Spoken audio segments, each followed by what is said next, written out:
All right. Hello, hello, and welcome to the PHL Standard Podcast Uncut.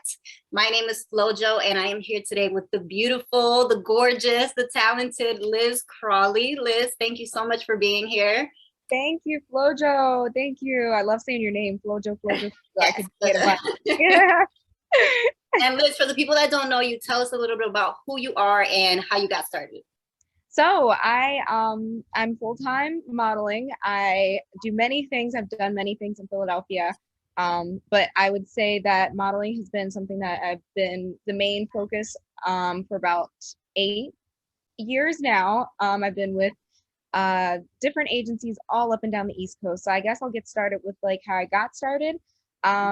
So in high school, I was always a fit girl. I was always the girl that like people wanted to, just like wonder how, like, why aren't you doing something like cool? Like, what are you doing? I wasn't like, I wasn't doing too much in high school, obviously, because, I couldn't do like, I couldn't like be modeling and stuff like that because I did get a couple opportunities, but it was just like high school was doing a lot. Like they were like, you probably should wait until you're done high school.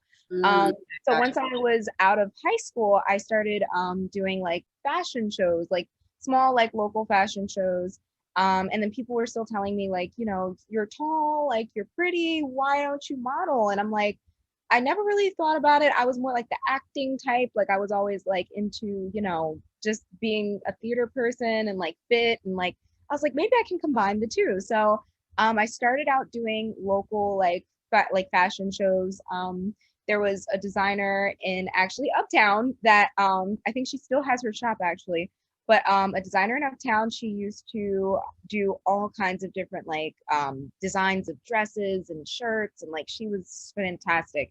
And she used to do these like shops where she would have models or like people who wanted to be models come in and she would just train you. And this was in like a local like what was it, recreation center. She would have me come into the recreation center, she would have me practice walking up and down for like hours in heels and shoulders back, head up, like very, she was I need to yeah, very poised woman. She was amazing.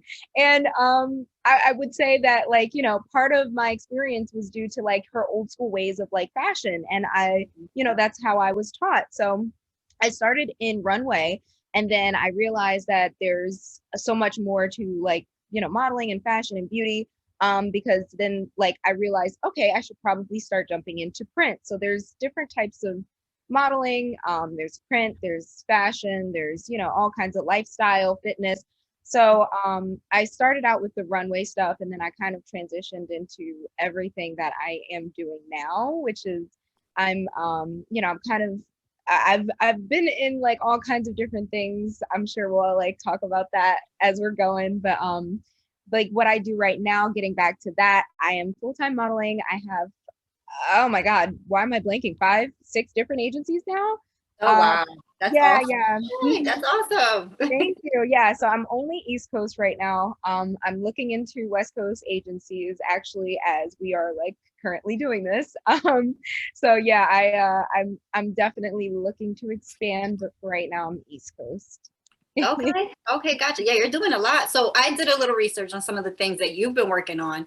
So I saw some of your work at the mall and even like a huge commercial, but we want to hear directly from you. Like, give us a rundown of all the projects that you've been working on because you are like on fire right now. Oh, thank you. So I have done a lot of campaigns. That's actually where I was like kind of transitioning.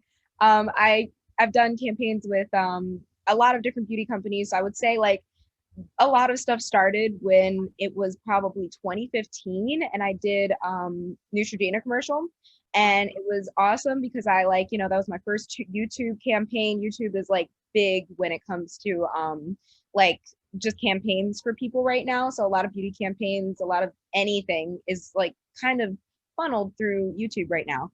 So that was like the first big thing that I did. Then I ended up doing like Wildin' Out. That was in 2018 Oh, wow, yeah. during their tour, which was amazing. And then like ever since then, like you said, things have just been like kind of picking up and it's wonderful. It's a blessing. I would say that after Wallin' Out, I I did Sephora campaign with Olaplex. I can talk more to that. And then I most recently have done a Wawa commercial. I've done two Yes, for. I saw that. That was so dope. Thank you, thank you, thank you. So I'm heavy into the commercial work right now, and I think that's like one of the things that brings me a lot of joy, just doing the commercial stuff, because granted, it's long days when you do modeling jobs. It's like print, but it's wonderful to get to move, to get to act, to get to like have a little more free flowing of a job when I'm doing like the commercial work. So I am definitely like working a lot more commercial stuff right Yeah. now. So Hmm. what's like the most fun gig that you've had so far? Modeling wise, or probably like all Whatever. Yeah. time. I would say the most exciting job. Oh, I used to work for iHeartRadio too, so that was like an Oh, exciting nice. time in my life too. So that's why I'm like trying to gather everything. The most exciting job though, we'll stick to that, has probably been Olaplex, just because I've always wanted to do a hair campaign forever. I think that's Yeah. been one of my like goals for probably like 5 years. So to check that off was major for me. And I mean, like I went in and it was like a 3-day job. The first day they gave my like hair a full like remodel, like Oh, makeover. wow. Yeah. Yes, yes. I got all the like treatment. I got like I had like 3 different hands working in my hair. Don't you That wish it was first like that every day? Like, just do this exactly. every day. I wish it was like that every day, honestly. But yeah, that first day was a prep day. The second day was a shoot day. So that was really fun because I got to like get familiar with people on set. And then the third day was video. And I would say that, like, it was wonderful because, I was able to check that off, but I didn't know how big it was going to get, because Olaplex is like the number one hair care brand in America right now. It's the number one hair care brand at Sephora. Mhm. Um, I I I did not know that they were going to sell out. I did not know they were going to become number one so fast. Also, partially because of their success was due to them jumping on the stock market, actually. So, like, I had no idea that any of this was going on behind the scenes. I was just thinking, okay, I'm just going to do this. It'll, like, most of the time, whenever I do like jobs, I never see the work. Like, if you ask any model and like you ask them, what do you like, are you excited to see yourself all the time? It's like they will take pictures of you and you'll never see them again. Like you have Right. to Yeah, yeah, count yeah. people. So like for that to be something where it was just like it was in Sephora, and then I was excited about that, and I was like, awesome, this is in Sephora, like this is like check, like double check. But then to see it become like so big to the point where like stores nationwide, like Sephora's nationwide, were putting it like in the front of the stores, like major campaign. I was like check check check, like it was one of those things. Right. It was All one your of, like friends and family got to see it. So that's awesome. yes, yeah, all across the country. It was amazing, like amazing accomplishment for me for sure. Yes. All right. Well, as much fun, we all know that as much fun as the industry is, it comes with a lot of rejection and a lot of criticism. So how do you handle these obstacles when they come your way? I definitely have been through that many times. I would say like the first four years of college, I was trying to get through this modeling like lifestyle. And there was a lot of no's before I got to like, doing campaigns more often. And I would say the way I get through it is I just kind of block it out. I don't even hear it often. Like I will take a no, and like in this industry, it's not personal. And like I have to keep reminding myself that it's not personal, it's business. So if they didn't like me, then somebody else will, and like I just kind of block all that negativity out, because if I internalize it and I take it in, then it would have never gotten me, it would have never like got me to where I am now. So I would say, yeah, just to block out anything that like, might be a bump in the road, because bumps in the road are going to happen. And I mean, even the greatest, like most successful actors and models are still getting no's. Like I had to realize that too, that there are people like A-list celebrities that are still going out to castings just like anybody else. And sometimes people aren't casted for whatever role that is, or for whatever modeling gig that is. So it happens to everybody. and it's not personal, it's not you, it's, just what that client might need. So I definitely had to realize it's business, entirely Right. business. Yes. And sometimes it's like you're off by an inch or Yeah. like whatever. So it's like you Yep. can't take that in. Yeah, it's like it's the little things sometimes, and it's, and then sometimes you're just the right fit at the right time, and it's like everything aligns. So Right. Yeah, yeah, it's one of those things. definitely. So nowadays modeling is more about inclusivity and making sure that everyone like from all different cultures and backgrounds and diverse looks gets represented. How have you seen the industry change since you first started and what would you like to see more of going forward? Oh, that's a great question. Um, how has it changed since? I'll address that first. So I would say that there is a huge demand. I would say I keep attributing it to the big Black Lives Matter movement that was happening during, like, quarantine like times. I think that immediately after that, like, jobs for me just started to soar. Like, things just started to pick up incredibly. And I appreciate that there are more people of color. So, like, normally it would just be on a job, it would be one blonde, one brunette, one and one black girl, and that would be it.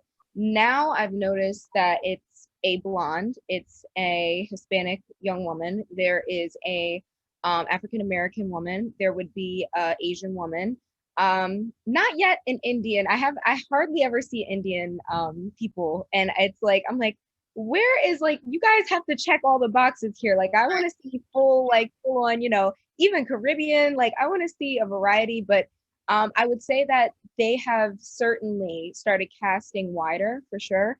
I've been on set now where I see a lot of girls who, like, even look like me, but they're Hispanic. I'm African American, like, mixed girls. So, like, not all the time can I truly represent a Hispanic woman. And I want somebody else that is, like, there, that is, representative of that culture, So, like, I can only speak to African American, but sometimes I'm typecast for everything because, it's ethnically ambiguous, right? So I think that since, like, probably 3 years ago, the biggest change has been them casting a variety outside of just having that one minority. Mhm. Usually it was always just that one minority. But I mean, there's so much work that still has to be done. And I've had this conversation on set with people in many, many ways. There's just, like, from the hair and, like, the makeup team, like, there's been so many times that, like, I will get on set and somebody puts their hands in my hair and instantly I know that they are not familiar with Right. what to do. And it's Yeah. oh my God, it's so frustrating. It's like, and then some people, they're just like, we're not going to touch it at all because we still don't know what to do with it. Mhm. So, like, and I don't have, like, unmanageable curls. I mean, I think that everybody's, type of hair should be, like, manageable, like, if you're a hairstylist, you should know how to work in anybody's hair. Right. But I would say hair, as far as, like, the team goes, like, the stylist, I really would love to see people that just know how to work with all types. That's number one. And then number two, I just still feel like it's just, I don't know how to describe it. It's a feeling, it's a unspoken, like, vibe that is just in every, like, on almost every set, where people still aren't that culturally aware. Like, the people that they hire are not culturally aware of, like, the things that they say or what they might do. And it would just be great if, like, people were hired, if people that were hired were, like, kind of screened a little bit to see, like, okay, are you guys familiar with, like, how things normally work in an African American culture? Like, there's times where I'll be on set and they're like, what would you normally do in this setting? And I'm like, that's not what I would normally do. Right. Or there's times where, like, I have been, my hair's been called, like, um what was the word that they used? It was unprofessional. And I was trying to That's a do, big one. yeah, that was one that, like, got me. And there's been so many, like, little passive aggressive digs to, like, people just not knowing how to appropriately treat people of other cultures. And Mhm. it's I would say that that's just long-term work that has to be done on sets, that has to be done in this industry. But nonetheless, I do see people getting casted. Like I see more of a variety of people getting casted, which is great. And like I'm working on set with people from all different types of like cultures now. So I will see like the minority isn't the minority anymore as Yeah. much. Right. That's That term. I hate that term now. Like I try not to use it. yes. It's not the minority anymore. It's like Right. becoming the majority, which is nice to see. Yes. All right, now Liz, last question. The infamous question that everybody always asks is, how do we get started? So how somebody that has no experience, doesn't have a friend or family in the industry, doesn't have an agent, what are the very first steps that we should take? So I have gotten, like you said, this is like the biggest question everybody asks me. And right off the bat, I will DM you, I will tell you, it is a matter of just getting pictures. So it's a matter of getting like a portfolio together. It's always funny because I think me and my friends, like I'm in my 20s, so like me and my friends always like are stressed about work, right? And it's like how can you get a job if you've never had a job before? So like Right. how can you get a Catch job? 22. Yes, Right. it is the catch 22, and that goes the same way for modeling. That catch 22 is make yourself like put yourself in a like, setting, take pictures, make sure you get that portfolio built up so that way you can start getting an agent and a manager and jobs. Because without any pictures, without any representation of what you might look like in certain settings, they're not going to want to hire you. They're not going to like, be able to get a vision for what you can do for them. So I would say that catch 22 is to just make yourself look like you've done like an ad campaign, or get with a friend that's a good photographer, or like has a good eye for like, certain settings, and just get in front of the camera and play around with it and see what you come up with. That's always like the go-to thing I tell people, is just to build a portfolio before you go seeking out any assistance. Another like tip I would say, I find this very often, be careful with how you pay people, because there's oftentimes people will, try and use all kinds of methods to get money out of you for modeling jobs. And like, there should be some sort of like backing behind the people that are asking for money for model coaching and things like that. There's definitely been a time where I was younger and my mom and me, we got into a situation where we had to pay out money and we saw no results. So just definitely like vet the people that you use to help you get there. Because oftentimes people are just looking for a quick way to make money, and they will say that they've done a lot of things that they haven't. And out here it's a very scammy like way of getting started. Sometimes people will definitely try and scam you when you're first getting started. So watch out for that too. Gotcha. Well, thank you so much. Liz, how can we get in contact with you and follow you on your journey? Absolutely. So you can stay in touch with me at Liz Lovely. That's what I go by, but my name is Elizabeth Crawley. Lizlovely. The last part of, I do know how to spell lovely, but I spell it very weird because my last name is Crawley. So I just put lovely. Gotcha. Okay. Yeah, The play on. Gotcha. it's so funny. And then I do have a website, lizlovely.com, and Twitter as well, Liz Lovely. So if you guys want to stay in touch, follow my journey, I would love that. Yeah. And that's me. It's all about me. Right. There you have it, everyone. Liz, thank you so much for stopping by. We're wishing you many blessings and success in your career. My name is Flojo, and this has been the PHL Standard Podcast Uncut.